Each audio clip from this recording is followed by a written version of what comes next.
donc les familles, les dominés, désirent puissamment ne pas reproduire cette situation de dominé, produisent, avec plein de facteurs favorisant ça, produisent un transclasse qui, du coup, échappant à son milieu d'origine et rejoignant un milieu d'aspiration, va maintenir l'ordre social en l'état. Il y a une espèce de paradoxe qui rend fou.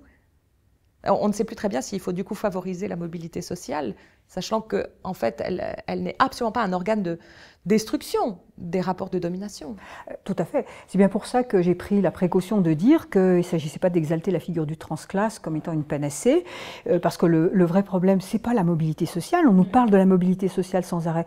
Mais le problème, c'est que c'est la transformation sociale. C'est le fait que l'exploitation sociale, le fait que certains soient cantonnés à des rôles subalternes, des conditions économiques déplorables, c'est ça qui a changé.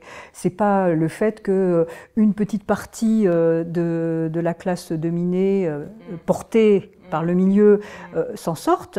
Bien sûr, on pourrait dire que c'est une revanche, ça montre qu'il peut y avoir une forme de souplesse, mais ça ne change rien sur le fond. Donc, c'est important de le noter. C'est pour ça que je dis que c'est un sujet politiquement miné, parce qu'on pourrait se servir du transclasse pour montrer que c'est la figure de la transformation. Et pour moi, derrière le concept de mobilité sociale, on produit le contraire de ce qu'on est en train d'énoncer. C'est-à-dire qu'on se situe au sein de sociétés qui ne bougent pas, qui ne se transforment pas radicalement pour donner aux individus la possibilité d'exprimer leur complexion.